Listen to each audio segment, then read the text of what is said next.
It is the middle of the night, and it is the Nights On, Lights Off podcast, episode 4, with Will from the Game Escape channel and Jay from Shim Megami Talks. Jay, how you doing tonight? Doing all right. We made it to 4 episodes already? This is the 4th episode. Oh, So in February, we sat down, we were going to do an episode plus the We've Got Your Number, rating the games with number 2 in it, and that went like an hour, and I think we were just like, okay, we can't, we'll be up here for 4 hours. 4 hours, So this yeah. is so this is like the kind of the hybrid February March episode, and I know both of us have just been doing some epic record breaking collecting and gaming, so it should be fun. Yeah, it's been I think for both of us it's been crazy, and we're only what, 2 months in? No, we're 3 months. Well, two and a quarter into the year, and we've already bought so many games. That's a man. My wallet is hurting. Yeah, it's a lot of games, a lot of tech, and I think at some point, like after this, we need to slow down. I think we may have a problem. I think yeah, I agree. I actually had to cancel a pre-order. Nothing too crazy. But my next big pre-order is I think for both of us actually is in June. It's the Radiant Silvergun. For me Yeah. at least, that's the biggest one. Yes, that, and I think we got the Slave Zero. Did we Yeah. Oh, pre-order that one? yeah. Slave Zero. Yeah, Slave Zero is coming out. That comes out in April, but it was originally supposed to come out in March. Got pushed back to April. I think that was one of the things that worried me is it got knocked back into a block where I'm already pre-ordering a large thing there too. So that's just wonderful. Well, when we'll talk about kind of the woes of the video game industry of late, but I think there is still some healthy consumerism going on in these niches, down the rabbit hole of import gaming, certainly. Mhm. Yeah, I But definitely agree. Um, I mean, people, I've noticed there is a bit of slowdown, but it's not at like it hasn't stopped. It's slowed down considerably. yeah, well, I want to hear, we always talk about what we've been playing, and a while back you had texted me and you told me that this game that I'm going to ask you to talk about kind of changed or reignited your passion for Mhm. gaming and for being a gamer, and that was Gungrave Gore Ultimate Edition on the Switch. So I've been waiting. I've been holding this question for a couple weeks now. Please tell me the power of this game. What was it? So I have previously purchased this game on PS4, and I enjoyed it. I thought it was fine, but I didn't finish it for some reason.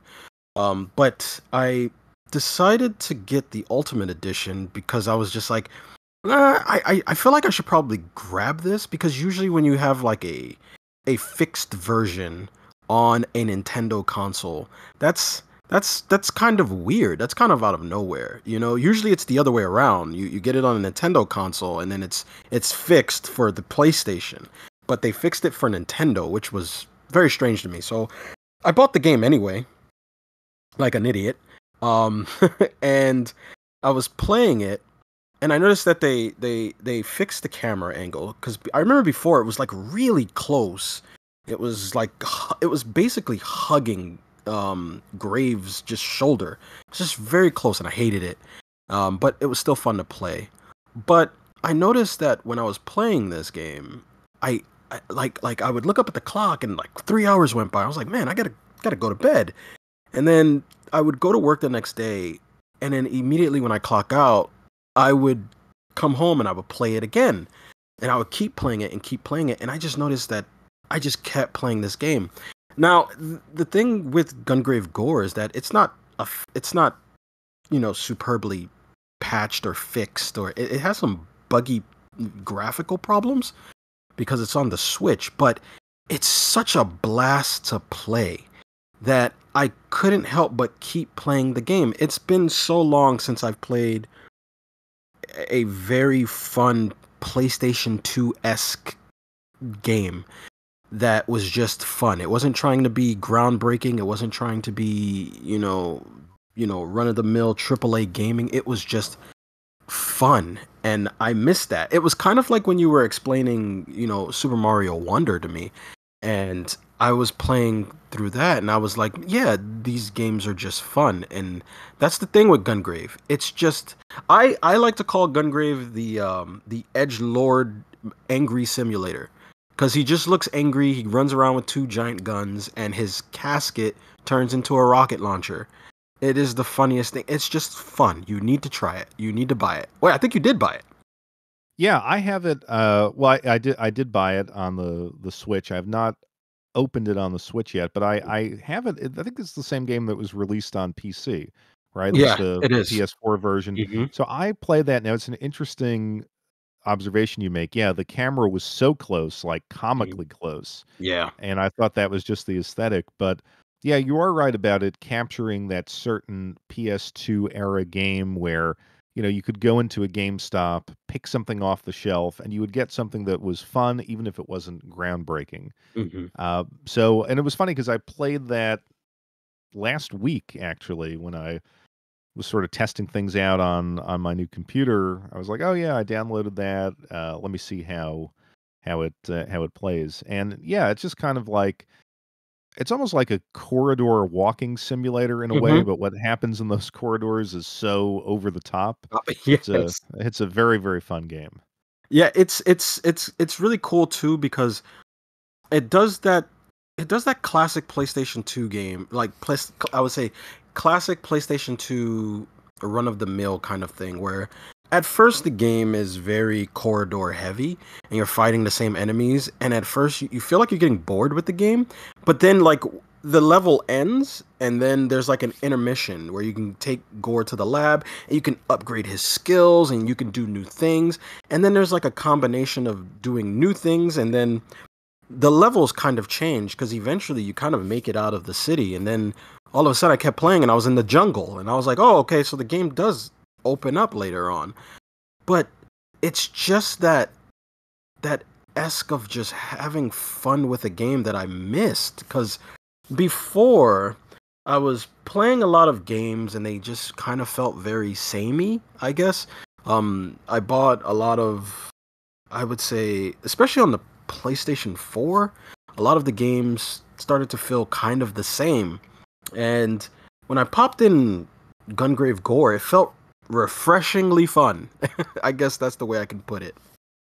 Yeah, it has a nice, I don't know what you would call it, like a nice cadence to it where, you get that, consistent upgrade path. The Mhm, levels don't feel overly long. There's that new element. And yeah, mhm. I could see what you're saying. It moves at a nice pace and it just has like, yeah, obviously the over the top crazy violence Yeah. and an anime aesthetic, but it's not that cell shaded. It has a sense of realism to it, but it's very much still in that dark anime realm. So I could see it. I could definitely see it. That is a good pick, and I look forward to trying it on the Switch because again, that camera angle is so tight on It PC. I'd is. I'd, I'd like to see I'd like to see that improvement.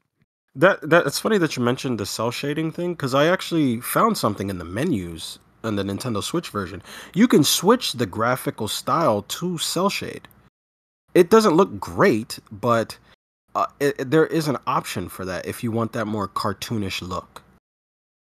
Yeah, you know what? You may be right because I think that is there in the PC version as well. I didn't click it, but It it doesn't is look nice.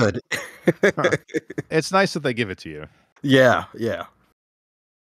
But it's funny picking up on that sense of, oh, I just, the time is melting away as I'm playing. For me, I have three things that I wanted to talk about. I'm going to go a little bit out of order here and Okay. talk about the analog pocket and the dock because I had that same Oh, that's right. experience. That's Eh, right. I forgot you got your little baby.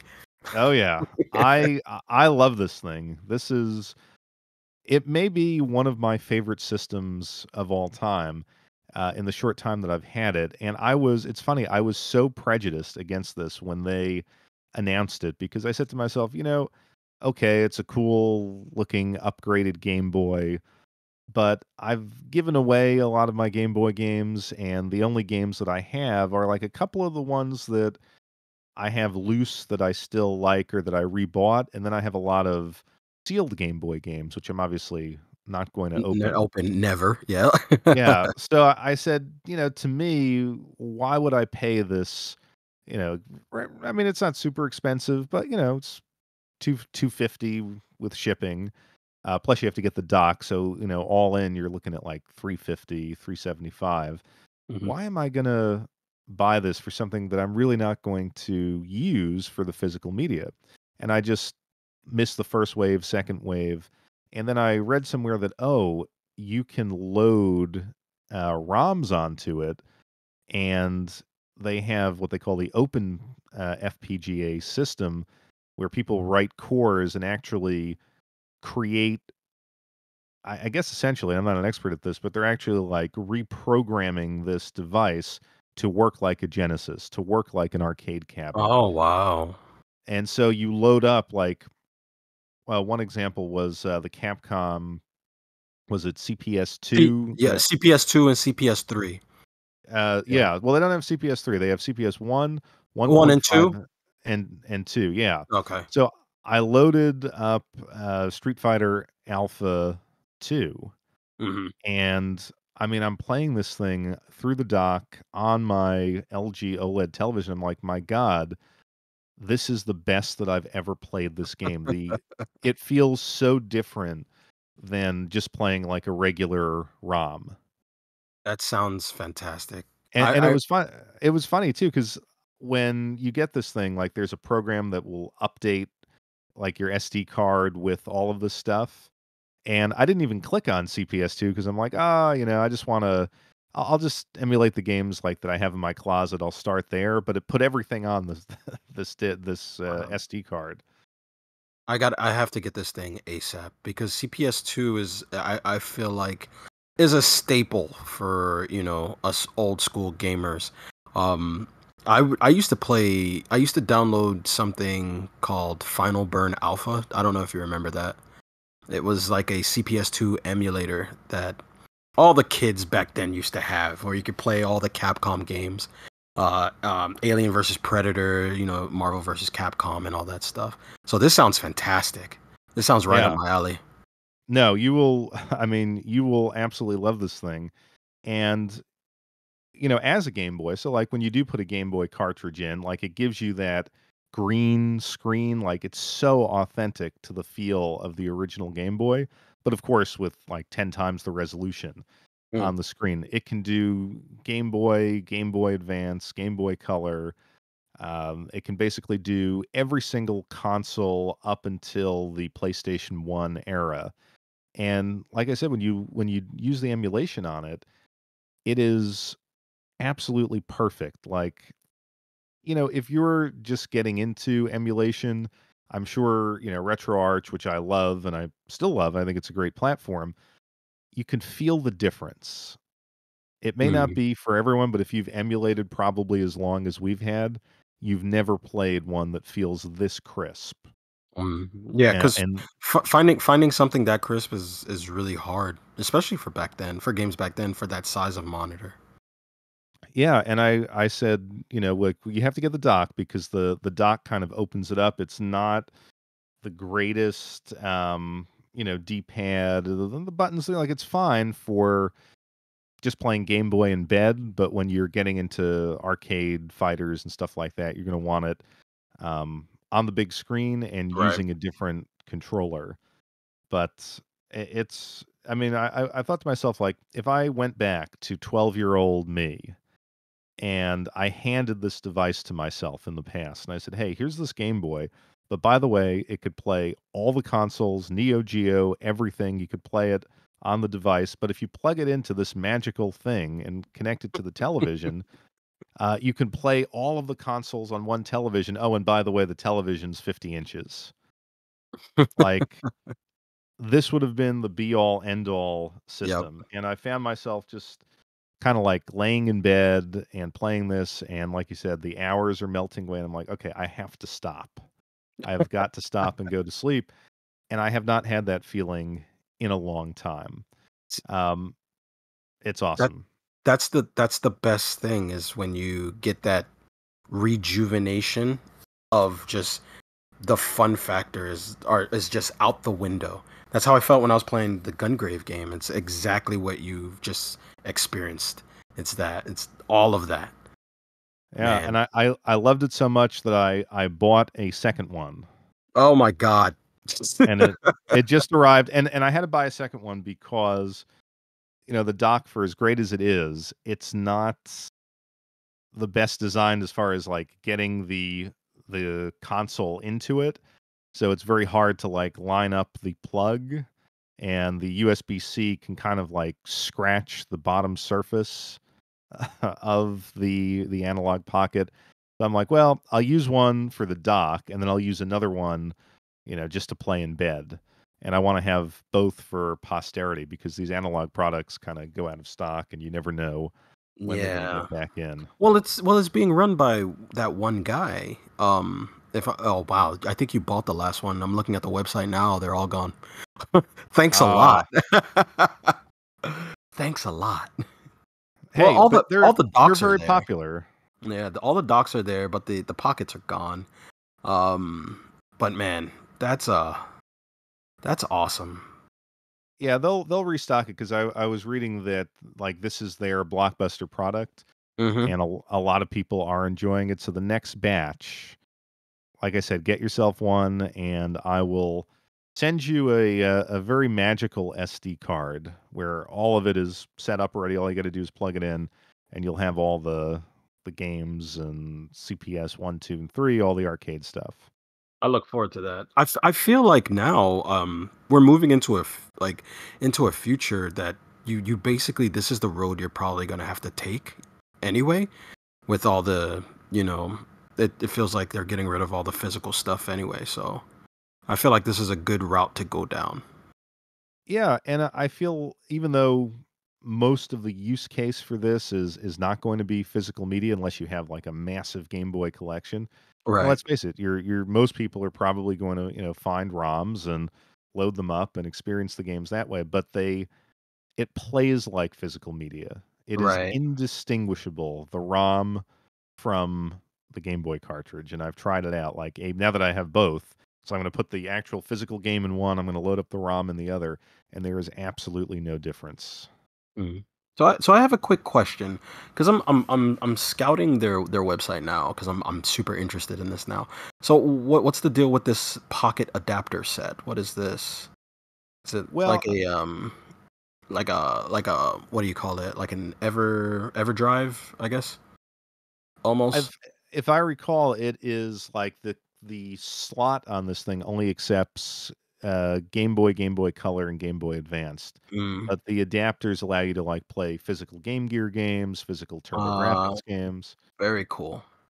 but I think they're a little pricey. They're each They're $100, but you get all three, I think. all Yeah, you 3 get for you all three of them for $100. One for TurboGrafx 16, PC Engine, and Super Graphics. You get one for the Neo Geo and Atari Lynx. Wow, hey, but that's a good deal, and it's sold out. That's a yeah. really good deal. Wow. But you could play all of those, on the with, a ROM set too. So, Yeah. they give you both of those options. But, I have to download. I think they released a Atari Lynx Core, and I never really played the Lynx. I kind of remember it in stores, and then I think I saw it at a friend's house, but I probably have played it on a physical Lynx maybe a half hour in my whole life. But I'd like to experience that library. I've played a couple Atari Lynx games, but only because I um Evercade got a cartridge licensed with Atari Lynx games. I did try a couple of games. It's actually it's more fun than I thought it would be. I just thought it was gonna be like shovelware, but it's actually pretty cool. Yeah, I grew up with an Atari, prejudice because, I don't know, the Atari 2600, like, I remember playing it, like, as a very little kid in other people's houses, and I always said, like, this isn't that great, I just wanna play with my toys," Yeah. and the Jaguar didn't do it for me. Like I always felt like they were trying to play catch up as opposed to being a solid established video game company like Nintendo, Sega, and it was just a product of the time when I grew up. I'm sure, people in the 70s were, Atari was the thing. Yeah, but we're also spoiled by Nintendo. Yes. Yeah. So that was my sort of passion pickup. What else were you playing this month? Uh, okay. So, uh, like I said, I spent a lot of money. Just so I don't spend too much time on this, I'm just gonna kind of blurt out what I bought, except for the imports. Those I'll keep to myself for now. But I did pick up. I rebought Senran Kagura Peach Beach Splash because I sold it like an idiot. And I was in the mood to play it again, so I rebought that. I remember that you were talking about Kandagawa Jet Girls, and I remember I played it a bit, but I really wanted to dive more into it because I was playing Jet Moto the other day on PlayStation 1, so I really wanted to play something anime-esque, so I ended up buying that. And it's a lot better than I anticipated, which I'll just throw out there. It's really good. The tutorial takes a bit long because there's like fundamentals you have to learn, but it's not bad.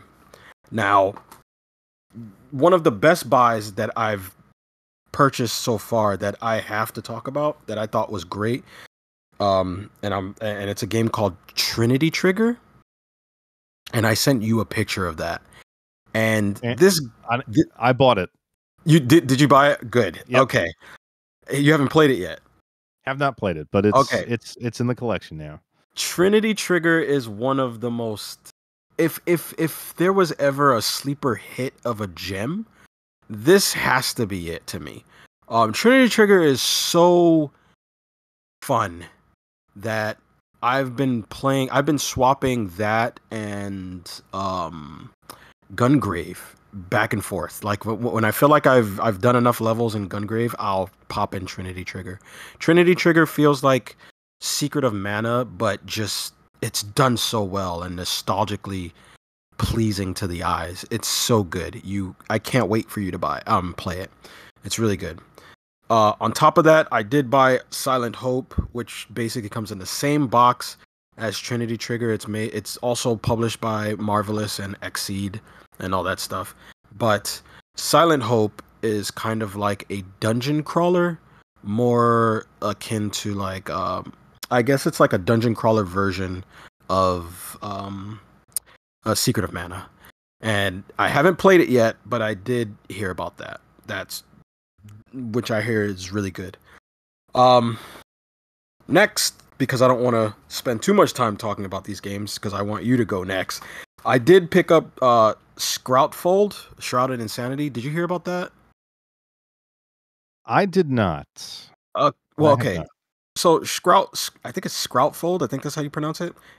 It comes with 2 games in one. It's by Red Art Games. But the only reason why I bought this game is because it looks like a beat 'em up version of a Souls-like game that has a Bloodborne aesthetic. Interesting. Yeah, and I've been playing it for 2 days, and it's frustrating just like Bloodborne was, but it's almost like the more you die, the closer you are to getting better at the game, and then you start chipping away at it. It definitely has a Bloodborne feel to it, but it looks like a beat 'em up game. I would say on maybe like in between 8-bit and 16-bit, but the graphics are done very well. Been playing that. The next game that I bought was Deathmark 2 because I buy all of Experience games. It came with the soundtrack, which I was not expecting. I haven't tried it yet, but I did play through Deathmark 1 and the sequel, which is NG, which I enjoyed. And let's see. And I got Unicorn Overlord because I just had to. I could not let this pass up. It's a game with an Atlas logo, so I bought that. And the last 3 games that I bought that are not imports is games that I felt like when we were talking in our last episode of our podcast, we both mentioned games that we think that we need to buy in our collections that we needed to add. So right after we were done recording, I bought these games immediately because I was like, let me just grab these now before I forget. So I bought Nano Breaker on PlayStation 2. I bought Mega Man X Collection on PlayStation 2. And I bought Resident Evil Code Veronica X on PlayStation 2 because I've never played it. So Now that is that's quite a haul. that is now that's just the American stuff. I didn't even talk about the imports, and we will get to that part. But anyway, what about you? What'd you get? Well, Because I had a big haul. yeah, I mean, I'm always, buying games here or there, but I don't have like a list like that just because I was more focused on kind of some of like the tech purchases. So, I talked about the analog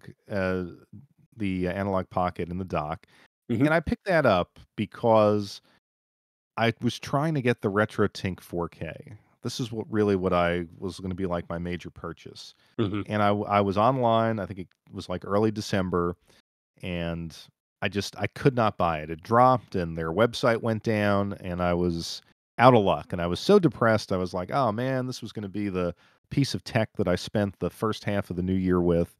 And I was like, "Well, okay, if I can't have that, I guess I'll try out the Analog Pocket." And it worked out nicely. I Not for think my so. Yeah. wallet. Yeah, not for my wallet though, because in I had signed up for the Discord of the RetroTink company, Hmm. and in late January, I happened to be like pulling into my parking lot, and I get this notification: RetroTink 4K for Discord members only. Here's the link. Oh And I no. just clicked on it at the right time. I was able to get it, and I finally got the Tink in just 2 weeks ago. So I've had a lot of the RetroTink products. I had I think it was like the 2X Pro, the RetroTink 5X Mm. or whatever they called it, and now the 4K. It is in a lot of ways a daunting product because you can do so much with it, Yeah. and it has so many tweaks that like I'm still working my way through understanding the menu of this thing. It's beyond anything that you've ever seen with a video game product as far as complexity of choice to get the game looking exactly like you want it. Mm. Like if you know how to, work these menus and use every option, you can actually have a recreation of like a PVM monitor, like down to the pixel layout Oh, okay. almost, because with 4K and HDR, it's able to mimic a lot of like old screens, but still do it with brightness and sharpness that Right. you wouldn't have had if you weren't in 4K. So I haven't really experimented with that, and I know people are like releasing their own super tweaked profiles for it. So hey, I want to run my Sega Saturn with a SCART cable and have the monitor look like a Sony PVM 600 something that was manufactured in 1990. Okay, here's the profile. So you can do stuff like that, but out of the box, and I'm coming from somebody who used the RetroTink 5X and kind of understands a little bit of how the menus are structured and what they do. So I was able to produce, I would say, good results with something like the GameCube. That I have one of the GameCubes that doesn't have like the digital out capabilities. Right. So I can't use any of the HDMI mods. But even with S Video, like it looked solid. One of the surprising things it does is it does a great job upscaling the Switch because it has an HDMI in. And Mm. so Switch games upscaled in 4K look absolutely amazing. What games have you tested with it so far? Have you tested anything?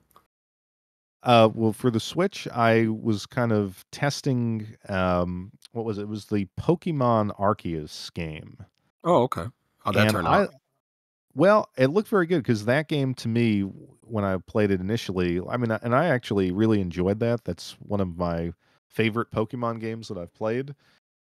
It looked a little jagged, like the edges were very, I guess, aliased or something. Like you know, Oh, like the what do they call it? Anti-aliasing. I think that's yeah. what it's called. Well, you would need the anti-aliasing to like fix it, right? Mm, So it looked, very jagged, very rough, and plugged into the RetroTink, it kind of smoothed out a lot of that stuff. I mm, mean, it's not going to make the Switch look like this brand new console, but it does do enough where you're like, "Oh, this is really pleasant." Like you can appreciate it. right. Um, I used it on Xbox 360, playing through the Dead or Alive fighting game series, That must have been and fun. yes, yeah, and I mean that looked great.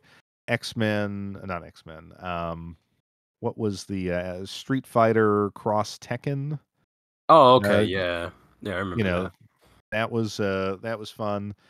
Uh, just with GameCube, obviously F-Zero GX, Mario Kart, Mario Golf, just playing kind of the classics just to see what the effect was, Mhm. and it's very convincing. And tomorrow night, I am going to break out the Saturn with the high-end SCART cable and see what it could do with that.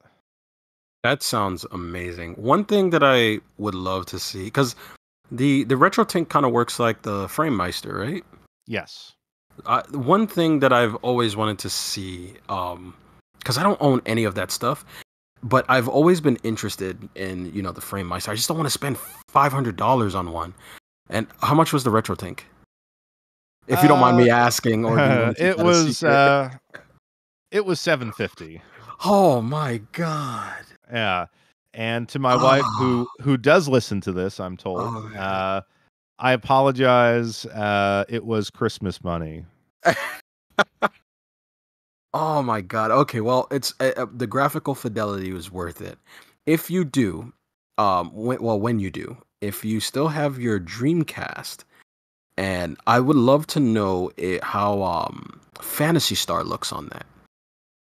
Because I always thought that Fantasy Star, I think Fantasy Star Online always looked beautiful without any type of upscaling, but I've never actually seen that game in action upscaled. I would love to see that. I will have to break it out. It's funny, and I was actually thinking about getting my Dreamcast modded. I was actually I had my one of my Saturns modded with I don't know if it's a guy or a company down in Florida, and they did a really, really nice job. I think they were called Pink Skeleton Gaming, and they basically, like, you go on their website, and they just have a menu of things that they'll do to your console. Mm, Uh, um, and they do, like, Dreamcast upgrades because my controller port is breaking and or broken, and the fan is going crazy, so I just need some, like, basic maintenance. okay. Um, I may actually do that and get the SCART cable for the Dreamcast, and we'll see what it looks like. But is are these upscalers worth it? Um, I would say it's worth it for me because I still have a lot of the old consoles, and if you don't want to lug out your CRT, this is a good way to play them. Like I think if you didn't have a lot of these retro consoles, it wouldn't make sense. So I think it's really targeting a very niche market. Yeah. But to me, where it makes a difference is input lag. Like everything feels significantly sharper and more crisp to play than it does through some of like the cheap upscalers you can get on Amazon, which I've used myself. Same. So yeah, so I mean, I wouldn't say it's an essential purchase I mean, for for the gamer, I, but it's very good. I think it depends on the type of gamer you are, because if if you're into that kind of graphical fidelity, it's a must. 700, man. Ooh, man, that's a smack to the face. Yeah. but I feel like it is a true passion project for the guy who runs RetroTink. Yeah. Like there is so much in there. There's so much that you can do with it. It almost feels like this is somebody who went absolutely above and beyond what they needed to do to just upscale games. Like it is, I'm sure if you were a video producer or something like that, I mean that there are real things that you could do with this beyond gaming. But it does make your retro consoles look awesome. But I mean, the other thing that you have to realize is you need the right cables too. I Yeah, shouldn't. yeah, because y- the SCART cables aren't cheap. No, they are not cheap, and you have to Yeah. get the right kind of SCART cable. So I have a SCART on the PS2 and the Saturn, and those cables were like $65 Mm, yeah. a cable. And even for stuff like the GameCube N64, like you want good shielded S video cables. You're going to want, since this can do HDR, it's locked to, I think, 4K 60, so it can't do any of like, PlayStation 5 120 hertz stuff. But you're going to need the better HDMI cables, the 48 gigabyte per second HDMI cables. So when you invest in this, you have to invest down the chain, so to speak. Yeah. So it's even more expensive than the 750, although I had all of those cables already. So it's yeah. Definitely takes some budgeting and some prep work, especially if you don't have the funds for it. So you would have to Yeah. plan, down the road which way you're gonna go. Are you gonna get the the the upscaler first? Or are you gonna get the cables first? All that stuff. So yeah, it's a passion project in the consumer's way too. Yeah. But I don't want to sound like, we're just talking about spending crazy money. So my last thing that I've been playing is something that everyone could get and probably should get Hmm. um, if they own a PlayStation 2. Uh-oh. And it's only $40 shipped, and it is called and there's two versions of it. It's on Amazon, it's called the MX4 SIO memory card adapter, and that's kind of like the one from China, kind of the knockoff. And then the true one, I'm told, is something called the PS2 MC2 SIO. And what these are PlayStation 2 memory cards. When you buy these, you get two memory cards. One has a version of a software called Free McBoot that allows you to run other software on your PlayStation 2. It's been around for quite some time, and you can actually make one yourself if you know what you're doing, but a lot of these things are sold as packs of two. And then the second card, it's another memory card, and it's an SD card adapter. And what it does essentially is it allows you to run games through the memory card interface on the PlayStation 2. So Mm.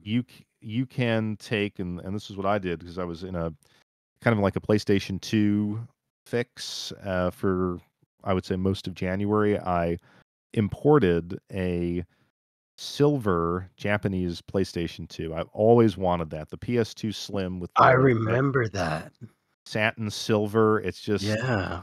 something about that. I always loved that console. So I got that, and I was playing my physical media, and it was just like, ooh, it kind of sounds rough. It's taken forever to load. And I had used this Free McBoot before, but I started Googling and I found these products. So you get that, you get like a 256 gigabyte SD card, and you could burn your games, use IMG burn or M burn or whatever it's called, and you could just load them onto the SD card and play your not your whole collection, but a huge chunk of your collection right from the Magigate memory card slot. And Oh, for nice. $40, it is an Yeah. awesome deal. Works well. Compatibility has been good. There's some games where it won't recognize the controller port, like Gran Turismo 4. You have to plug and unplug the controller and then it'll work. There are some games, which in my case were weird Japanese wrestling games that no one knows or cares about, but I did notice that somehow the graphics didn't look as good through the memory card slot as opposed to the actual disc, but everything else is awesome. It loads quicker, and it's just one of those things where for $40, it's going to transform how you use your PlayStation 2. I love that. I have to look that one up too because I'm gonna need something like that for myself.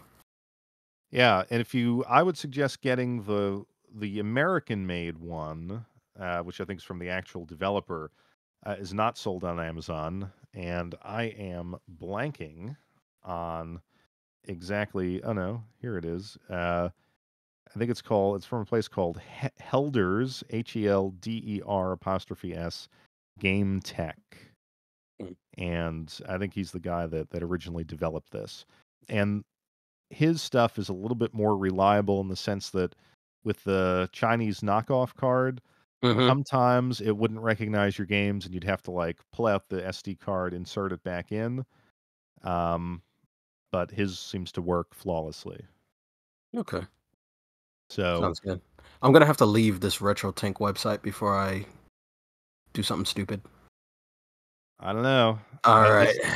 Does he still have it up for sale? Is it? It's I don't see the $700. Which one was that? Was that the 2X SCART? Was that Oh, that the one? you're talking about the retro tank, or Yeah, you're looking at cables. I'm looking at the RetroTink right now. I, It's the I I retro. need to leave this website. It's the retro tank 4K. Retro tank 4K. Sold out.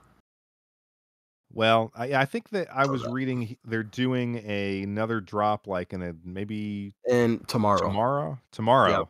Oh God, no! I can't Well, see hold on. this. You're off tomorrow. Yeah, I know. I can't see this right now. Huh. I got to get off this. I'm gonna be badgering you all day tomorrow. I'm just Oh letting you know. God. Oh God. I I'm gonna can't. send you some pictures of mine running, and I mean, you've got a serious console collection. I think this was made I, for oh, someone like you. yeah, I do because I have backup consoles in my attic. Just in case Oh, anything breaks. I mean, Um, I don't have backup consoles, folks. So this product was made for Jay Shy of Shin Megami Talks. no, too many pre-orders.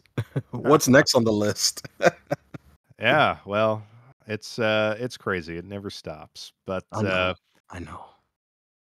well, the video game industry is making a lot of money off of you and I, Hmm. but they have had a rough stretch of late, and I figured we'd start our little news roundup with talking about the decline of physical media.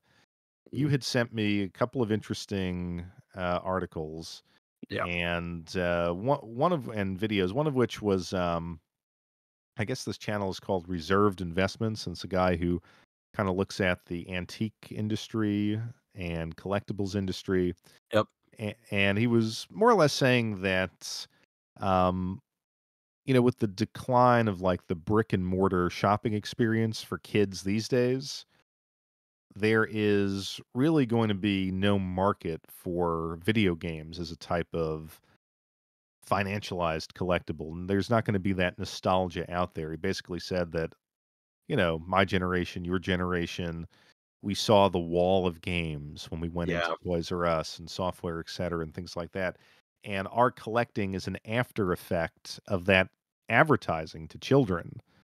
And with kids not going into those stores and seeing that, they will not have that same kind of nostalgia for video games. Plus, antiques have historical value. Video games, in his opinion, have nothing but nostalgic value, which is no real value.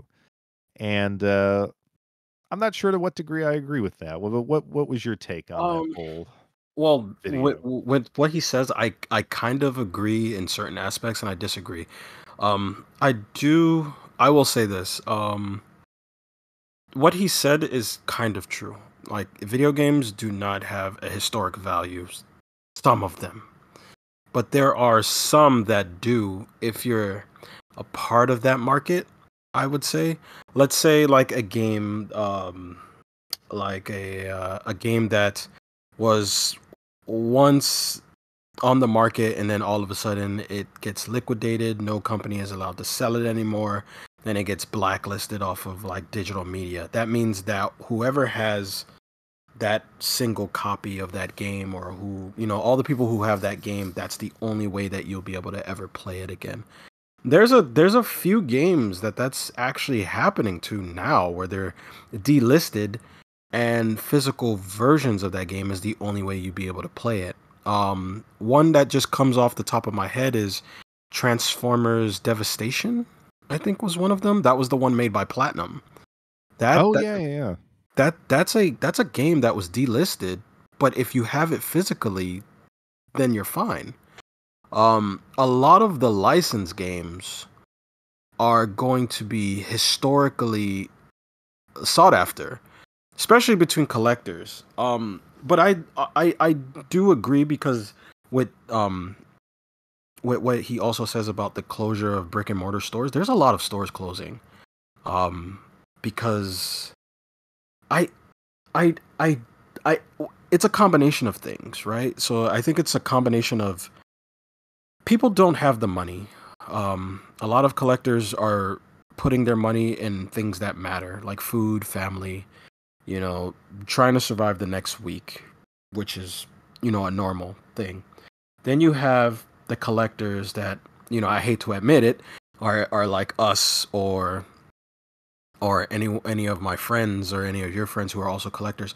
We've already purchased what we want, so we don't need to keep buying anything. And then you have the generation that's after us that doesn't care about this stuff. Like, digital is fine. Um, you're gonna see a decline in that, a lot of it. And I've even started to. I even had to mention it to my wife.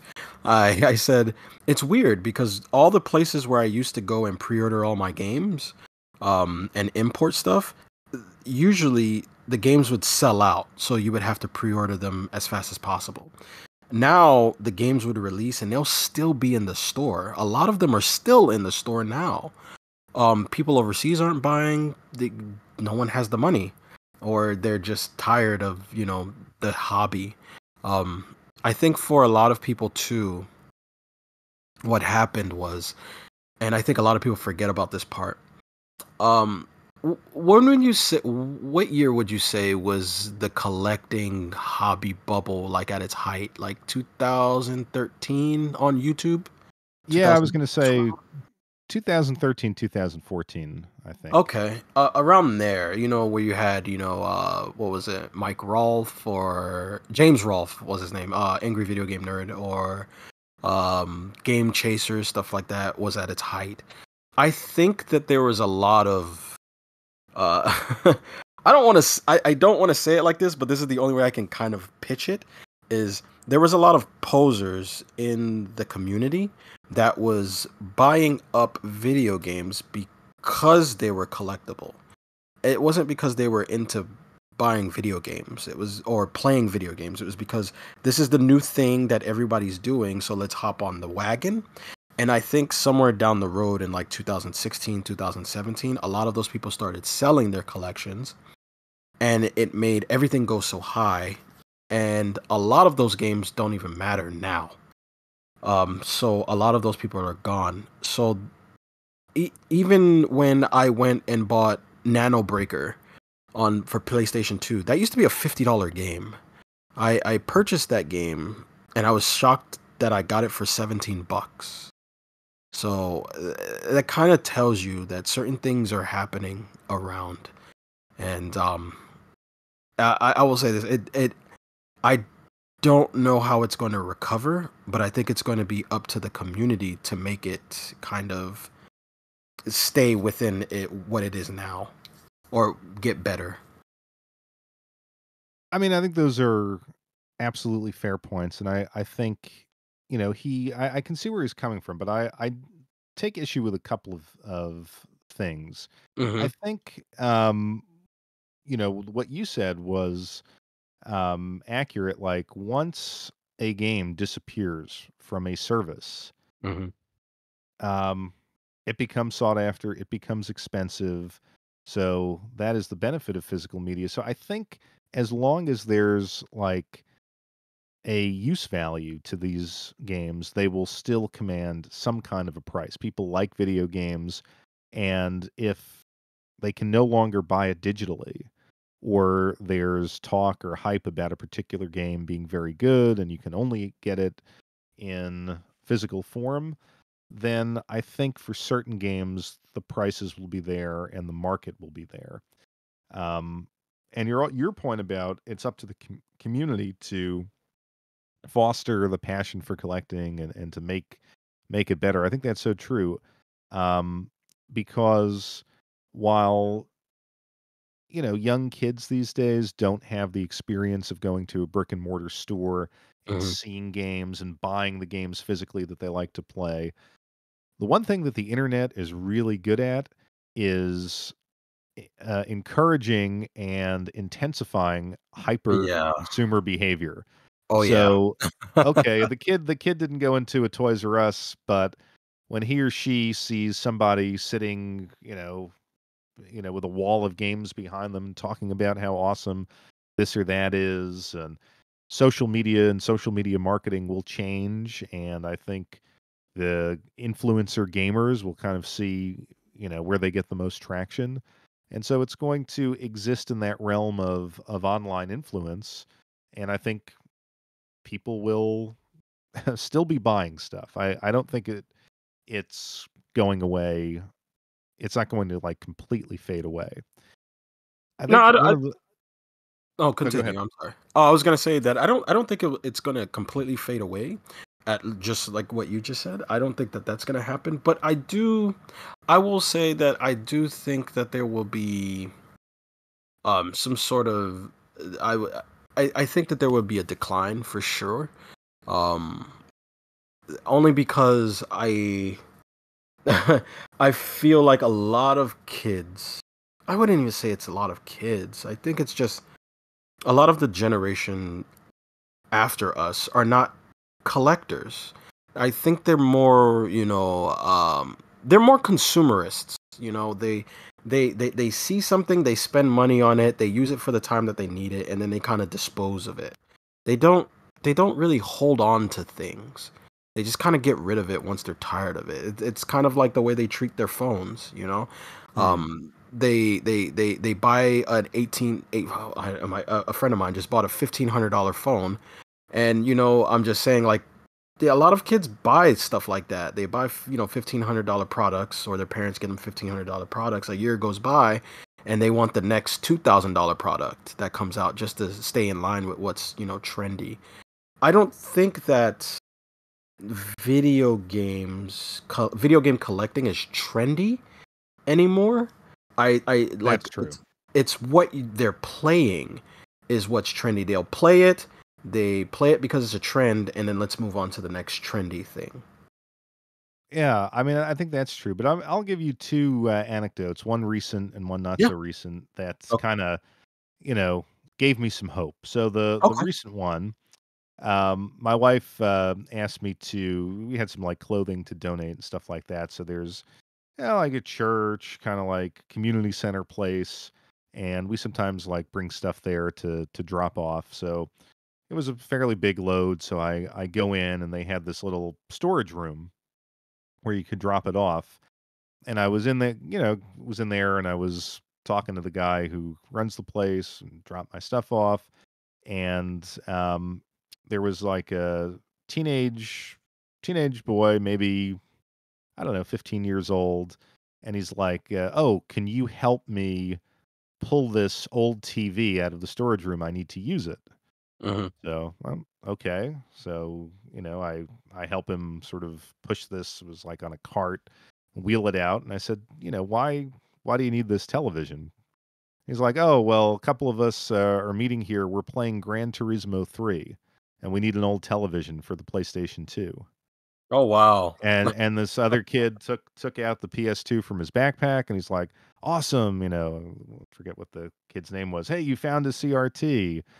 And these guys, like, I don't know, guess that's in like an after school thing or whatever they were doing there, but they just plugged that TV in, plugged the PlayStation 2 in, and they were playing Gran Turismo 3. And I said, guys, I said, you guys are a little young for PlayStation 2. And they're like, oh, come on, man. We love this thing.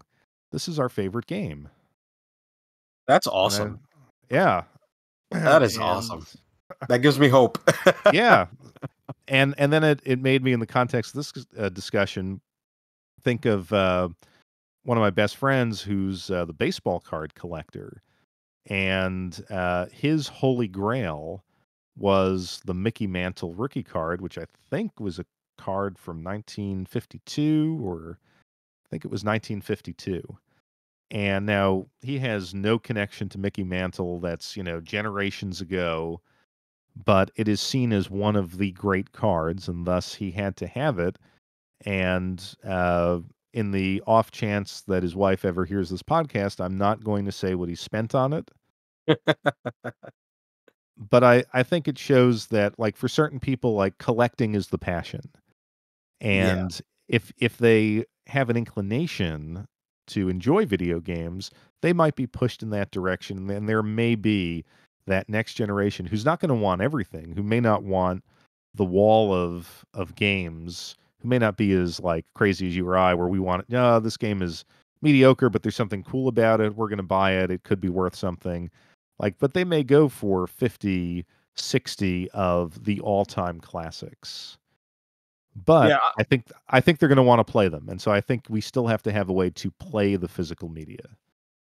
Yeah. I definitely do think for sure, especially when it comes to you and I think we're more of nostalgic collectors. Mm. I think that, especially me, I can't speak for you, but I know just from what I've viewed and what I've seen on your channel, I think you're sort of like me, where you collect things that you couldn't play when you were a kid. Absolutely. It's not that you want. Because I've seen people say, I want a complete collection of PlayStation 2 games, and it's like, okay, sure, that's their goal. But for you and I, it's like, for me, one of the first things that I always wanted on PlayStation 1 was uh, Star Ocean Second Story and Vagrant Story. Those are two games that I never had when I was a kid, and those were like my top priority to get when I was old enough to buy my own stuff. And it's been like that ever since. Now, I'm pretty much done collecting, I would say, things that I've always wanted, because I've achieved that goal. Now I'm kind of, I guess, I'm more of like I guess I'm playing what's new and what's fun. It has nothing to do with trying to complete a collection. Yeah, I think that was definitely my impulse when I got into collecting, was to play the games that I missed out on as a kid. In fact, I did a video a while back about how, any sort of passionate collector has to engage in a kind of economic subversion of the hobby, because you Mm, can never really get everything you want at its full market price at the time that it's released. right. So, the economics of being able to play huge amounts of games was just beyond anything I could ever, and most people could ever achieve as a child. So we wait until the games get cheap, they get forgotten. So we're subverting the economics that way, and buying all the stuff now at a much lower price than we could when it first came out. And there's all other aspects to it too. I mean, I think that's what emulation is, all about. It's being able to play a huge library of games that would be impractical to obtain in any other circumstance. But yeah, I think I've wound up in the position that you are now, whereas I'm collecting things that are new and fun. But as we talked about in the previous episode, I'm also collecting things that future me will probably like, knowing that I can't get to them at the moment. But having a physical collection allows you to, one weekend, just kind of like browse through and be like, you know what? I never played that game. Let me give it a shot. Yeah. And hey, maybe it is like being in Toys R Us, because you're opening a game that was sitting on your shelf. Yeah, most definitely. So Talking about economic subversion and emulation, I think we have to at least mention the takedown of the Yuzu emulator site, and I think they had a partner project Mm, called Citra that went yep. down as well. I had never used them; I didn't know what they were about, but I Same. think this is has been seen like Nintendo has always attacked the emulation community, but they're, I think, gonna get a 2.4 Nintendo's gonna get a $2.4 million settlement from this group, Mm. and other emulation sites are sort of preemptively taking down their material, and some people see it as the end of emulation as we know it. Um, what are your thoughts? What Pers- did you think when you heard so this? I didn't even know Yuzu existed until I sent you that article. Um, but I did do some, some reading here and there. I watched a couple of videos, and a lot of people are upset, which is weird because the reason why I say it's weird is that it seems like there's this revolving door of um, emulation company does something, Nintendo finds out and sues them. People get mad, but then still buy Nintendo stuff. Like so, I that's why I'm very confused because everyone just seems to be mad, but they never vote with their wallet. Um, but personally, I don't think that it's going to change anything. To be honest with you, um, sure, I think that Nin- Nintendo has the right to watch over their IPs, I guess. If of their things, but I mean, for all the other games, I think they said that they were suing because the Yuzu broke some type of code that allowed them to play locked Switch games. I think that was what it was, right? Something like that. Yeah, there was something like that, and then of course, apparently this Yuzu was behind a paywall. Oh, was So it? Oh, I yeah, didn't know that. Oh, that's bad. Um, if it was behind a paywall, yeah, you can't. Well, I don't.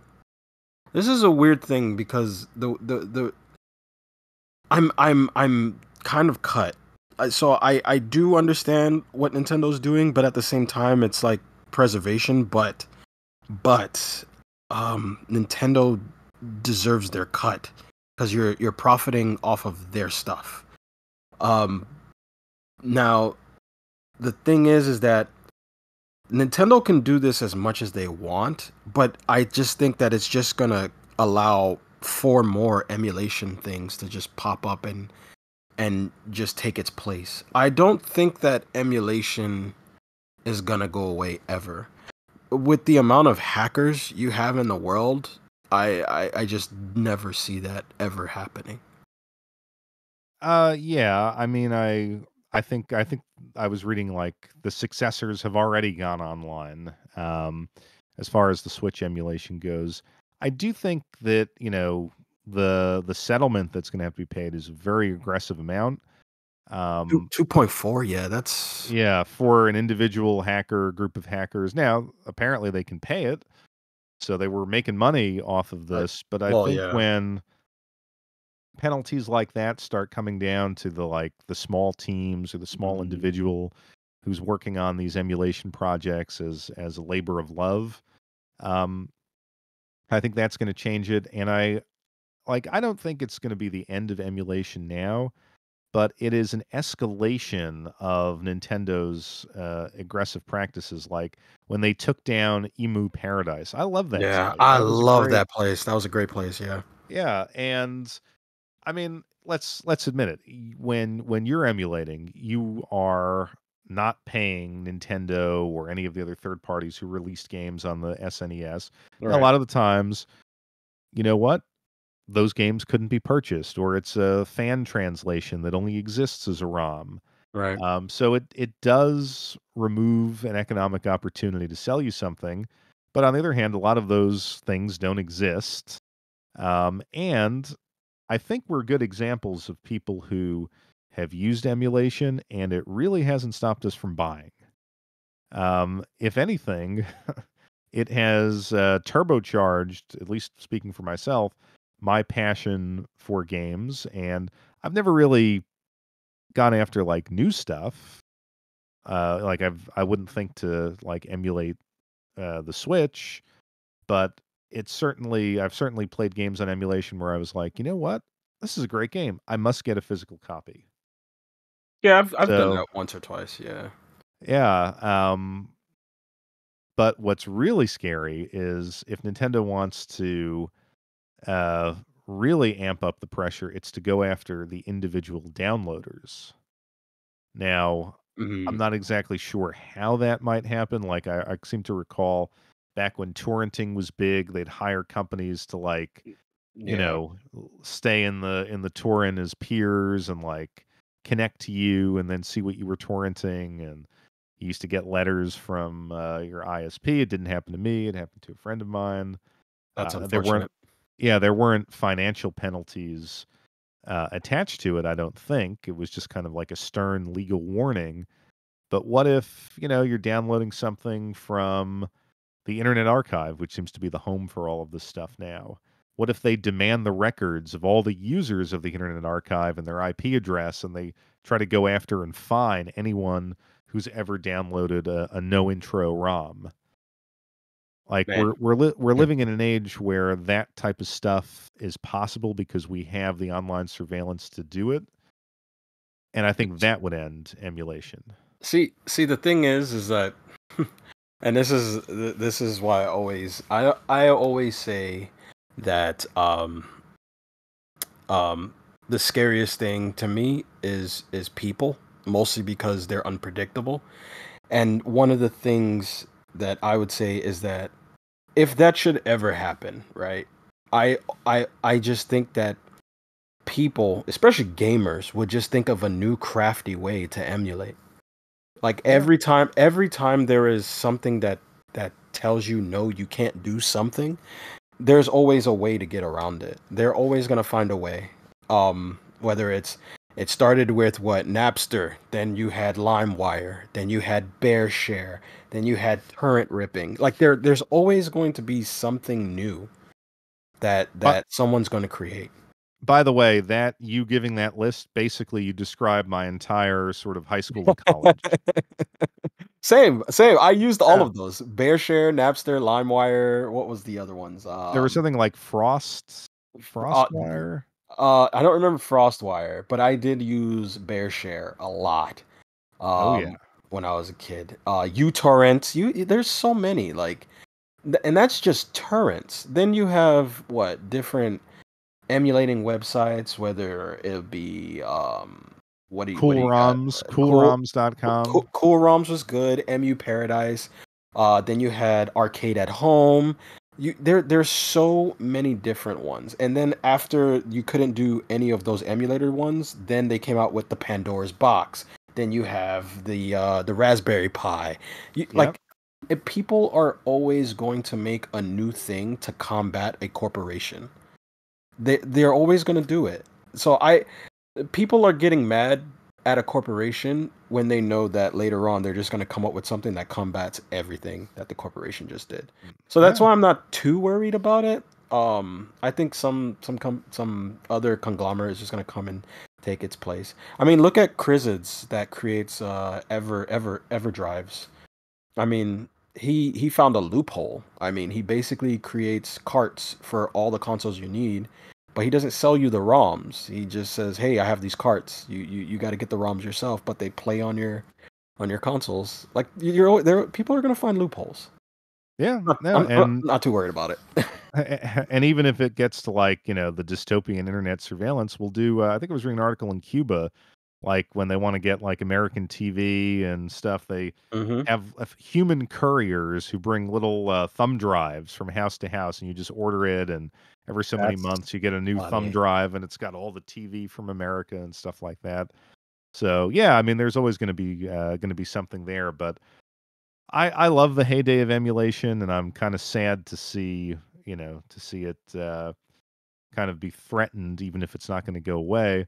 And the other thing is, when I started reading about Yuzu, I'm like, man, this thing sounds awesome. I should have used Yeah, this yeah. because basically lets you play Switch games, 60 frames per second, upscaled on your computer. Oh well.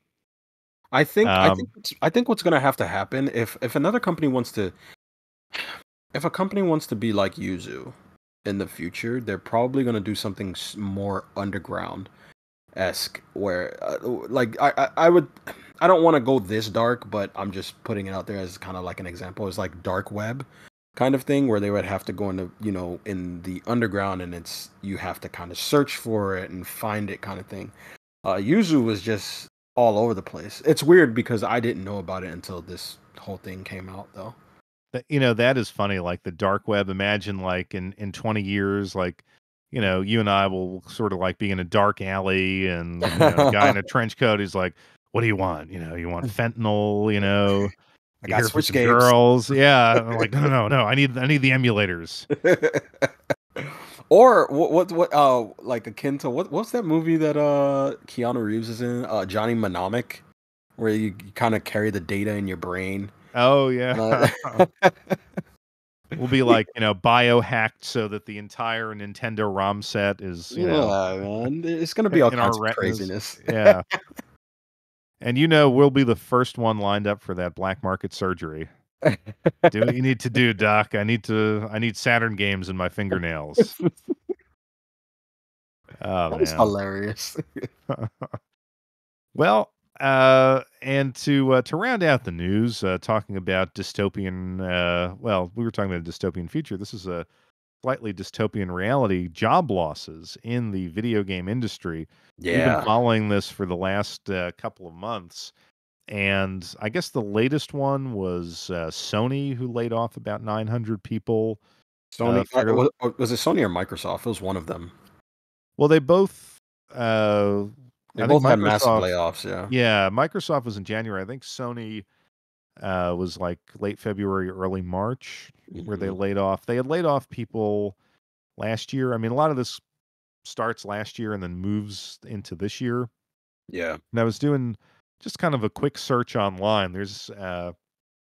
I counted 11,780 job losses since this whole wave started. And I then think it was apparently it was, I think it was if a you bit read, more. yeah, like if you're talking about like studio closures, it's up at Hmm. around 18,000. Those were the numbers Jeez. that I found. But the layoffs are just like companies that still exist, but just laid off, a certain That percentage is of their workforce. insane. Yeah, And because even like big companies that I didn't think were gonna have layoffs had layoffs, like Naughty Dog. Didn't see yeah, that one coming. Naughty Dog. I heard. I remember Activision had a ton.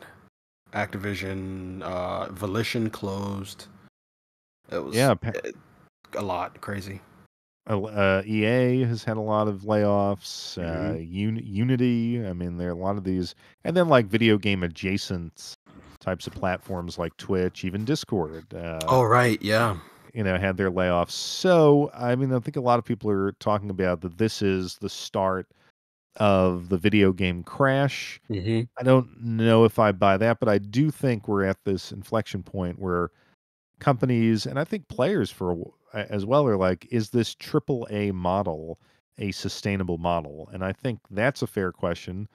Hmm. And judging by all these layoffs, I think companies are thinking, no, it's not. That the way that they've been producing games for the last 10, 15 years is just not profitable anymore. Yeah. Paying attention to it, I will honestly say this. I don't think there's a video game crash, but I think there is a AAA collapse for sure. That's a good way to Um, put it. I think that, in my opinion, I think that like the AAA, like, basically what you say, it's not sustainable. Um, Live service games, the high graphics, the graphical like the and the other thing, I even said this to my friends, and I said, because I noticed that there's this weird influx, and I think I've mentioned this to you as well. There's this weird influx of kids younger than us, complaining about modern day video games are not good, and how come things aren't what they used to be. And the thing is what I also notice is a lot of the times they don't see the point of buying new consoles because I gave my friends a side by side comparison. I said, look at everything that we've grown up and seen from 1988, from Nintendo all the way to Super Nintendo to N64 and PlayStation, with Sega Genesis, and then Sega Saturn, then Dreamcast. Everything had a gradual increase of graphical fidelity, so there was a reason to buy those new consoles because you got a new experience. If you look at everything that a lot of those kids are grown up with now, let's start from 2010. Well, we'll start from 2007. You have Xbox 360 and PlayStation 3, which kind of had like a cool upscale graphics there. Then you had PlayStation 4, and then if you go up from there, it just kind of looks the same. There's no reason to, buy the next thing if it just looks like the last thing you just had. The other thing is a lot of kids are complaining about every time they buy a game, it's broken. Why do I have to pay $70 for a game and then pay an additional $9 for something that my dad used to put in a cheat code for? It's getting ridiculous to the point where a lot of these kids can't pay for that stuff, and the games aren't that fun to play, and they're all the same. Like I think I heard someone say that I don't remember the name of the YouTuber, but he said this is the generation of the remakes, is what they Yes. called it. There is no new IPs, there's no new experiences. You just get remake after remake after remake, and it's like I'm getting remakes of games because I think they did a remake of The Last of Us like twice right now, Yes. right? I thought that was hilarious. When I heard Yeah. that, I thought that was hilarious. Hey, I mean, I think you summarized it perfectly. Like, the model is not working for us. It's apparently not working for the bottom line of the investors in a lot of these companies, and it's certainly not working for the employees who are, dealing with unbearable crunch to get out Yeah. a product that's half finished that people are going to bitch and complain about. Um, so yeah, I'd like to see a AAA crash, if you will. And now, granted, a lot of these players, like Electronic Arts, isn't going to have this epiphany and be like, "Hey, we're going to create, awesome smaller scale games that cater to fun and nostalgia." No, they're going to make their Madden cards and do whatever and try to do it on a more of a shoestring budget. But I'd like to think that this is going to lead to a revival of like the good double A game, like the Gungrave, like RoboCop, things like that, where it doesn't have to be massive, it doesn't have to be incredibly expensive, where you could have a small team and pay them to be creative and not just deliver, a rehash product every year. So I think it opens up a space for that. I don't know if it's going to happen, but I'm good with the AAA model kind of fading into history. I think if you really want that kind of thing to happen, there has to be some sort of competition. Right now, I don't think that there's enough competition between Nintendo, Microsoft and Sony. And the Yeah. only reason why I say that is because I always said this before. I feel like Nintendo is in its own echo chamber where it has its own kind of thing happening and it's away from, kind of the race between Sony and Microsoft. I think that there would have to be a fourth competitor, and to me personally, I think the competitor, like, there has to be a machine that, and this sounds crazy, but I was thinking about it not too long ago. I think there should be a machine that is like an indie dev machine, Okay. where, because the only reason why I say that is because companies follow trends, and the trend that's going on right now is first person shooters still, then you have live service, and what is it, the esports kind of thing that's going on, and Microsoft and Sony both do that, right? But if you have another machine, well, it could be Nintendo, but I don't think I just feel like there has to be another console for some reason. If there was another console that did um just the indie stuff, like let's say uh, this is far fetched, but I'm just gonna put it out there. The popular game right now is Helldivers 2. Everybody is talking about this game.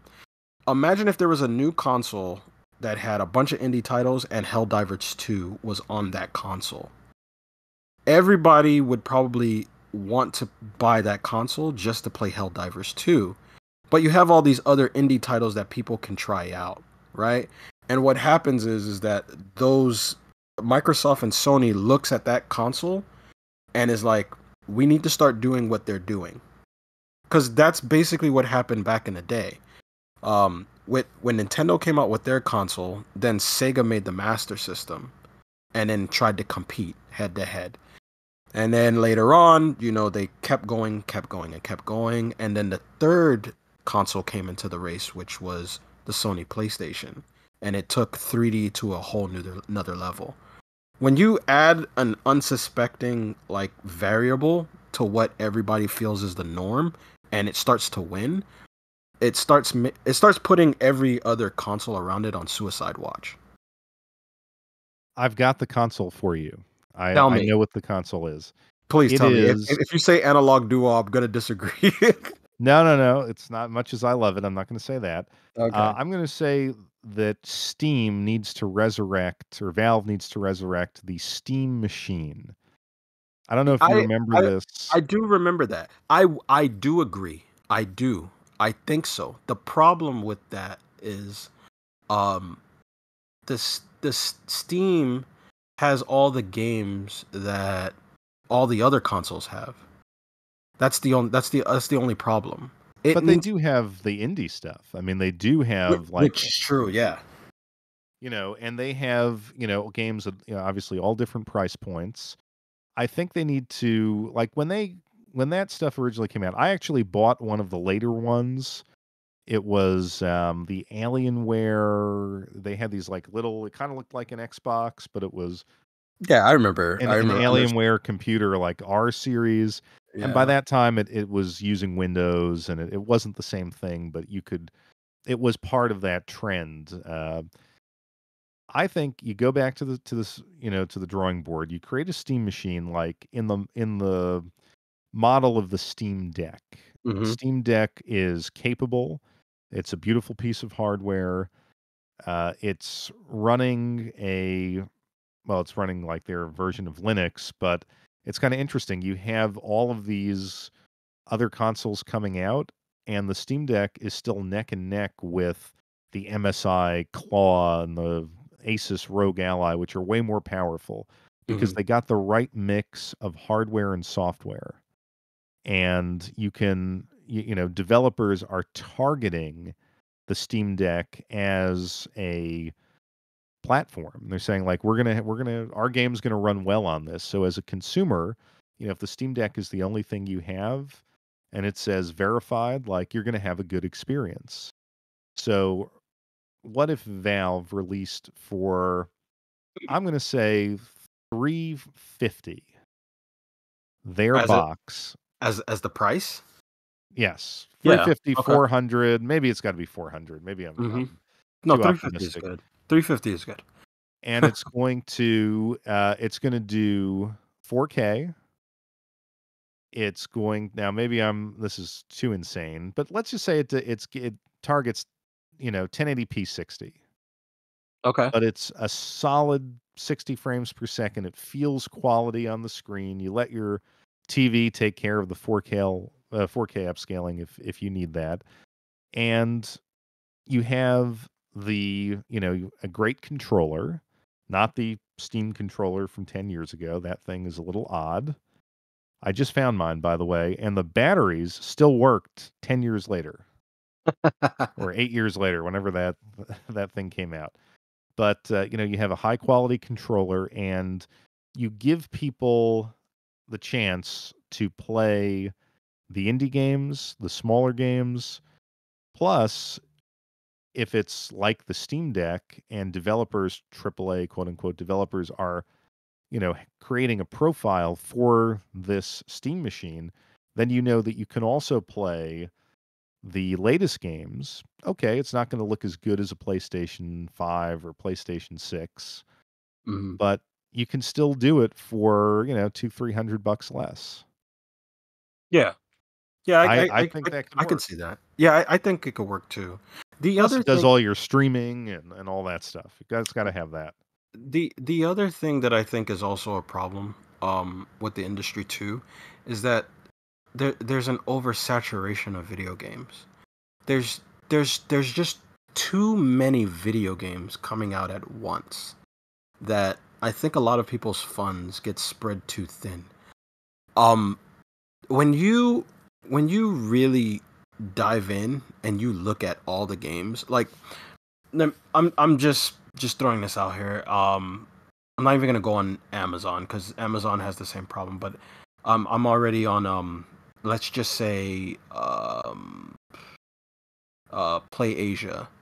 If you go on Play Asia, you go to like let's say PS5, you go to pre-orders. Uh, there are 15 pages of pre-orders, right? But on each page there is like let me see how many listings. 1, 2, 3, 4, 5, 6, 7, 8, 9, 10, 11, 12, 13, 14, 15, 16, 17, 18, 19, 20, 21, 22, 23. So 23 games Wow. for pre-order on one page, and there's 15 pages. There's just Crazy. there's too many games. There, like I remember when I was growing up, and I would look through GamePro magazine. There would be, let's say for PlayStation in 1 year, there would probably be like maybe 5 games coming out for that year. Probably like a Pandemonium, Tomb Raider 1, Twisted Metal, maybe a Warhawk here and there, and something else that you've never heard of. Then for Nintendo 64, you would have, like 3 games: Zelda, Jet Force Gemini, and maybe Star Fox or something. Oh yeah. And then it'll be what was it? It was those two, but there were still games coming out for Super Nintendo, and it'll be probably like 2 games because we're moving into the next generation. It's like 8 games, but in between those 3 consoles, there's just 5, or 5 or 4 games. But if you go on Amazon or you go on Play Asia, there's just too many. There's too many. Like I think in total on the Nintendo Switch, I have maybe 208 games on the Nintendo Switch, and 2 of those games are, I would say 3. No, I wouldn't say 2. Maybe 3 games are first party. Wow. Because I don't really buy first party games, but everything else is just, it's just too much. It's too much. Well, you have me beat. I'm just looking at my app right now. Apparently, I only have 130 games on the Switch. Yeah, I have a lot of games. I Huh. I I have remember that too much. night. Remember when you were on the live stream? I don't know if that's on your channel, but Yeah, yeah, if you go to Shai's live videos, he goes through the entire Switch collection, and yeah, it is a wonder to behold. yeah. And a lot of those games are games that I think even you said it. Like, I've never heard of a majority of these, and Yeah. it's just, and that's the thing is that that's those are games that you've never heard of. Now imagine when you add the stuff that you have heard of. It's Yeah. a lot of games. Let me see. Now I'm on page 2. There's 1, 2, 3, 4, 5, 6, 7, 8, 9, 10, 11, 12, 13, 14, 15, 16, 17, 18, 19, 20, 21. 21 more games on page 2. So 21 plus what? 26 that I said on the first Yeah. page? Yeah. Yeah, so that's 50 games coming out just for PlayStation 5. And I didn't even go through 15 pages. I just went through the first 2. I mean, in a way, it makes it interesting as a player and as a collector, like, where are the gems buried in those 15 pages? But as an industry, I see what you're saying. It's like it's unhealthy where, these games are just kind of cannibalizing the market for each other. Yeah, it's insane. Wait, there's a remake of Max Payne 1 and 2? Why? I did not know that. Yeah, there's a remake of Max Payne 1 and 2. Oh, they can give us Max Payne 1 and 2 but can't give us Alan Wake 2? It physical? Really? I'm done. I'm done with this industry. Well, come on, that's not true. Of course not. No, I'm not done. I'm here for the long Well, run. I think we are here for the long haul. So, speaking of hauls, we like to close out each episode where we do a segment called "It Came from Japan." And I know you've got a lot. I've only got one thing. I actually don't have a lot. I only have Oh, I thought you were uh saving. You said at the beginning you were saving your yeah, imports. I'm saving my imports, but there's only 3.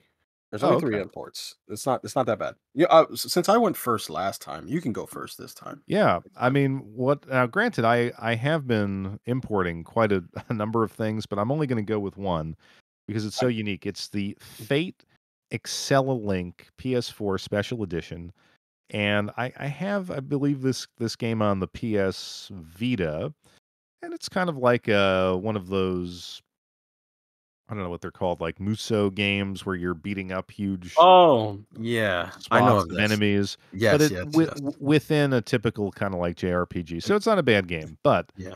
the special edition has a complete full-size regulation mahjong set. Oh, that's why you bought it. That's why I bought it because it is very rare that you have a mahjong pack-in, and these are beautiful full-size tiles. I know nothing about the Fate anime or whatever it's from, but Mhm. it has the characters on there. But the idea that I could get, I mean, those if you import a true mahjong set from Japan full sized, it is super expensive. Oh, wow. So this was not that expensive. This was maybe 40 or $50 shipped. But I mean, that's a great deal just to have the set, and it's got to be one of the few games in the history of gaming that had a pack-in mahjong set, and it's second only to another set that I have, mahjong set with a video game connection, my Nintendo Yakuman mahjong set, which I found on eBay 10 years ago, and it was a Nintendo branded set. Like, didn't have Mario. It was just back when Nintendo would release board games. And so this will a nice place next to that one as being unique video game Mahjong collectibles. Very nice. Very nice. What have Wait, you got? but hold on. Didn't you also get the game that I'm about to talk about? Because I don't think we actually spoke about this yet. Um, the what was it? The Japanese import of the replay. What was it? The CX Oh, replay. Game Center CX replay. Game Center CX replay. Yes, That I did get that. uh, did we talk about it on the last episode? Well, we talked about the fact that we were looking forward to it in the January episode, but we didn't actually discuss the game. No. Okay, well, to our listeners, we did get this, and it's the first import that I received so far. It's packaged so well that I Yeah. told you that I don't want to open this. I had the same feeling. It's like it's such a unique game. And you're right, it has this, it's a very, very unique packaging. It kind of looks like It looks like maybe an like old VHS or yeah, something. it looks like it's packaged like an old VHS clamshell that you would see in those old mom and pop video stores. It Yeah. is it is the coolest thing, and I don't want to open it, even though I want to play it so bad. I to be honest with you, I don't really want to play it. I kind of want to watch the DVD. Yes. Um I do want to play it because it was one of those games where, like I said, I knew it existed and I thought it was Japan only. Apparently it was released on the Nintendo DS, and if you have that, that is a super expensive game. Mm. Um but I like the idea of having a old school video game RPG where you're trying to get, this specific game as an item in the RPG, and then you get to play the game, like a retro remake of something, and try to get a high score to progress the game. It seems really, Right. really interesting. I'm thinking that maybe I pick it up, used off of eBay in a couple months. Yeah, I might have to do that because I don't want to open this. So this, I think when we were talking about it, we said it's probably akin to like the Nintendo's World Championship cart, Yes. almost. It's kind of like that. But you know what I do think we should probably do, just so that the viewers, our listeners, I think we should probably stream this DVD one night. That'll be fun. Yes, that would be fun. That would be fun. We got to figure out a way to do that. I can definitely well, actually I have a Blu-ray DVD player on the computer. There's probably a way to do it. Yeah. Yeah, we're gonna have to probably look into that.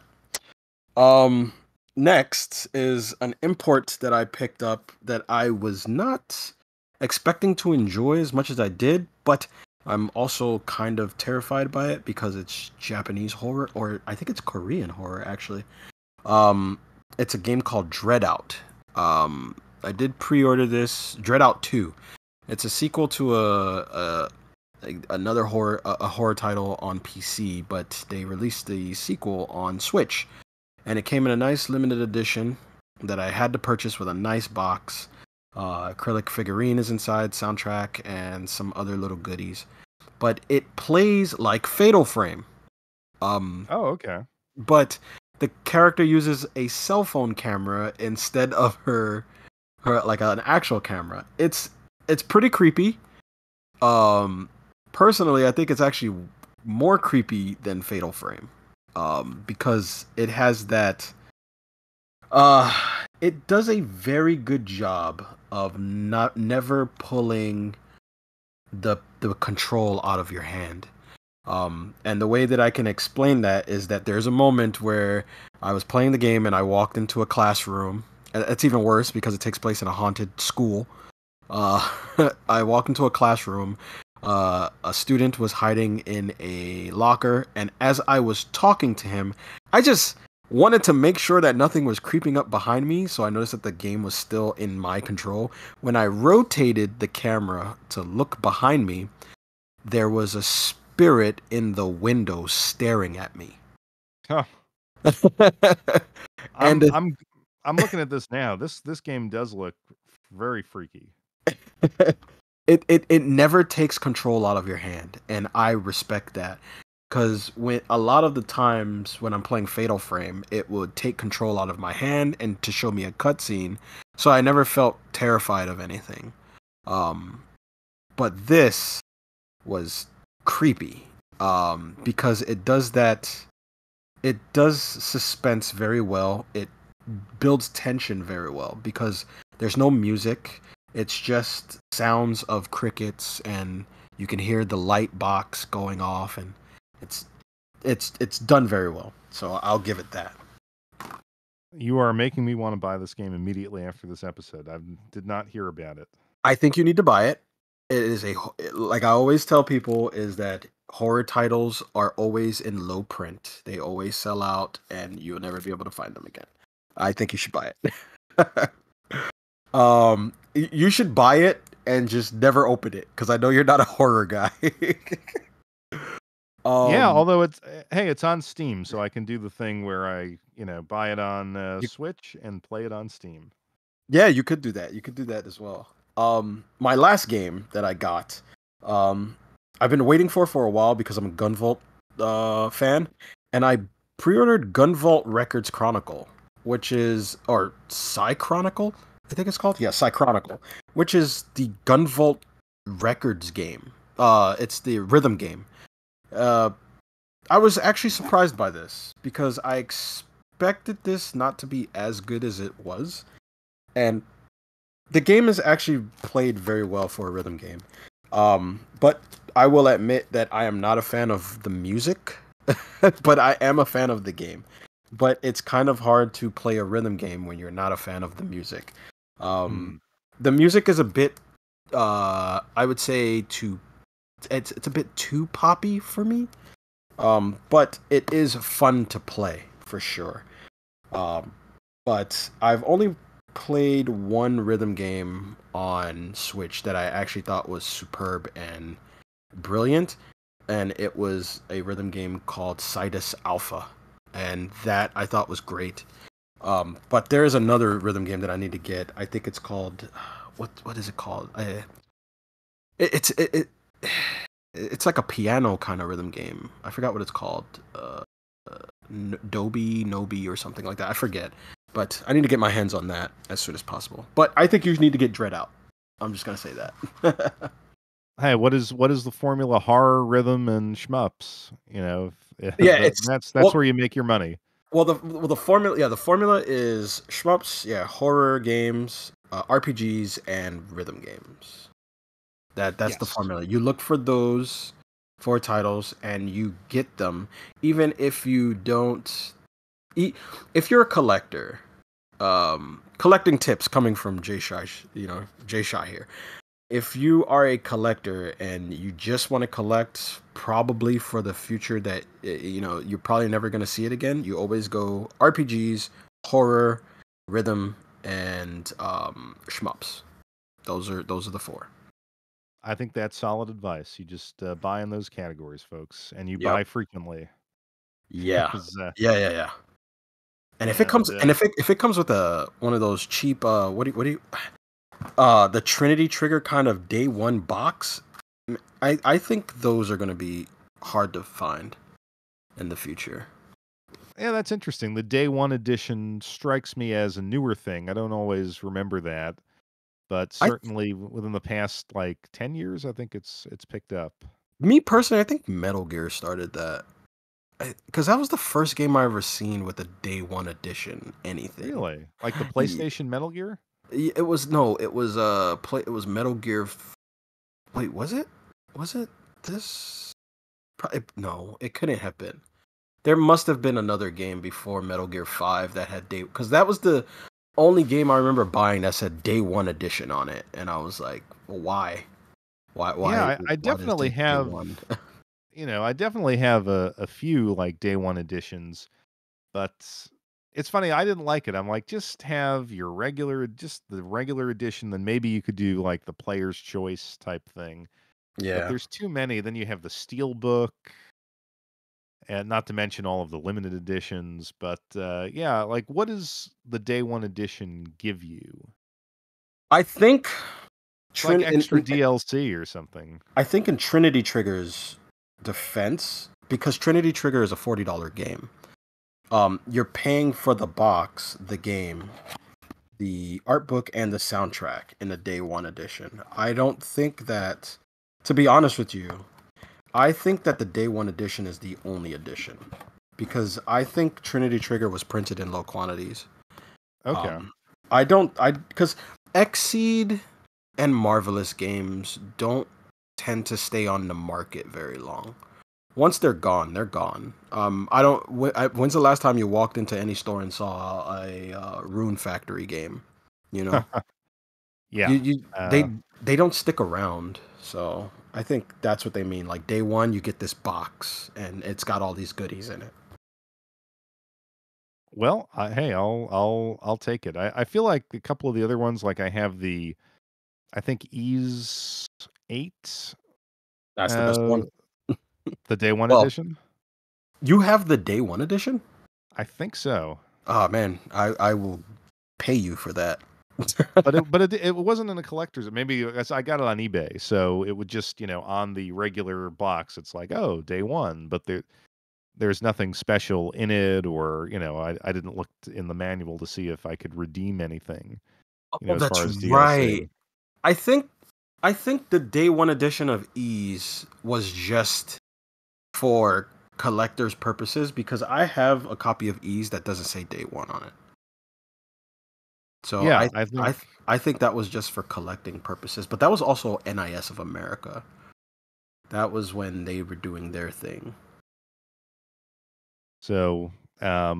But yeah, I do have a couple. I hope video games doesn't go down the comic book route where it just sells you a bunch of different covers.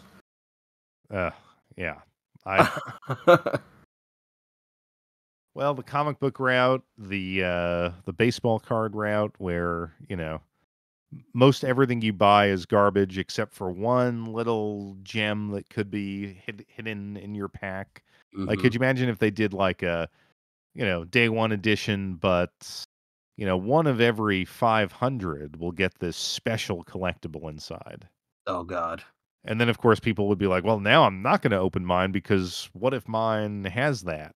Right. Or they're going to buy a whole case just to get this one thing. Like, to me, that would be absolutely awful.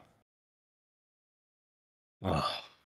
I need to stay off of Play Asia. Yeah. Well, this is another thing when you start like, oh, I'm just gonna check. Yeah. I'm just gonna scroll eBay, but yeah, PlayAsia always gets me because Yeah, they got deals. they have deals. Oh, okay, I'm gonna go on here now. If you're saying they have Yeah. deals, then I got the what was like the New Year's 3 for $100 deal. That was Mm, that did was a good I deal. it That was a was good a good deal. deal. Did I open or play any of those games? No. Of course not. But, but hey, I've been They're busy. I've been busy. they're in the your nice makeshift closet with the shelves and such. I actually did that. You inspired me to do that. The the shelving, the The shelving in my closet. Because I showed you my new setup where I bought two giant Billy shelves and I put all the games on there, and then I had shelves left over. Well, that I moved, and I was like, I'm just gonna do what he did, what Will did. I'm just gonna put them in a closet and put more games in there. yeah, the So closet shelving is the way to go. I have fit more stuff in my closet. Like, my my thinking behind that was back when I was dating was like, if a woman sees like they can't see all of this stuff, so if I can just get it all in the closet, no one's gonna look in the closet. of course not. And that was true. It was only after I got married that the woman looked in the closet, and then I was like, Oh, "Oh, don't worry. That's when I was single. I'm not doing this stuff anymore." oh, Turned out to if be a only lie. she knew. Yeah. My wife told me the same thing. She was like, I thought video game collectors was a myth. There was only something on TV. And I was like, well, welcome to reality. There's stuff you find out about your spouses only after you get married, and Yeah. Yeah. then it's too, they can't divorce you immediately. Of course not. So yeah, so I feel like we're safe Yeah. Yeah, for now.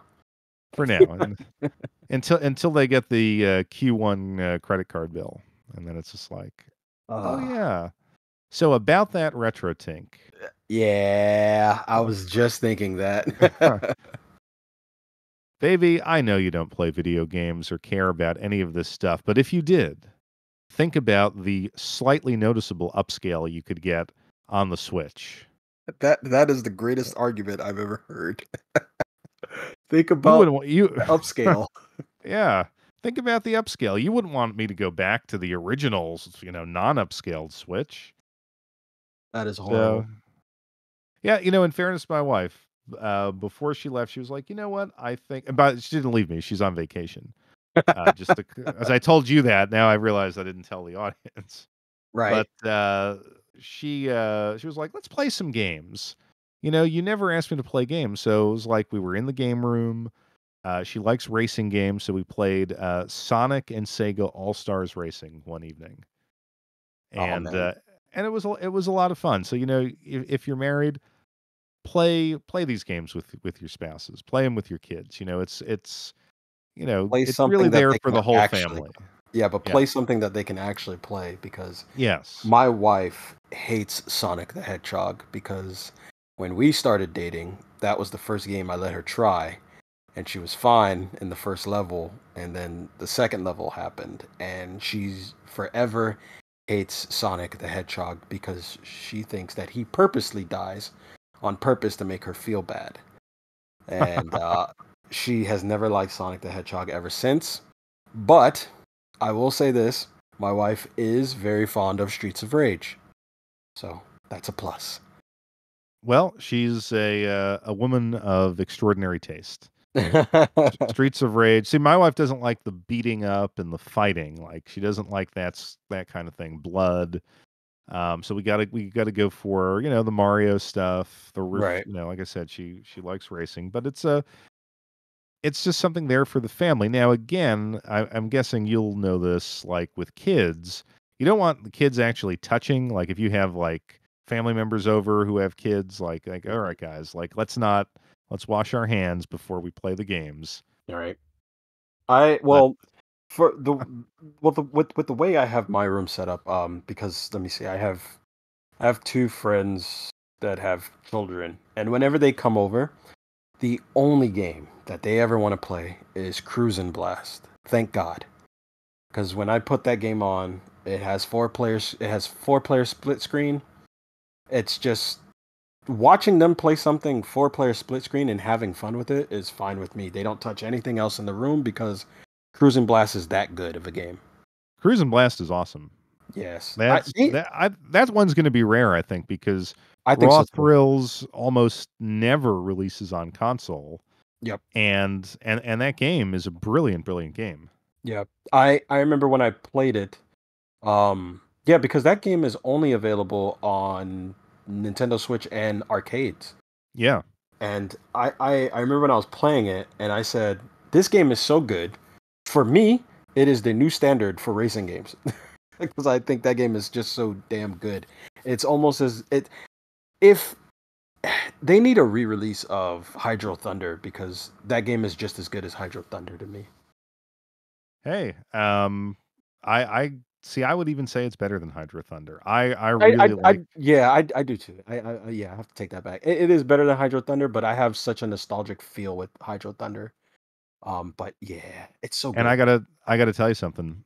It looks awesome through the RetroTink.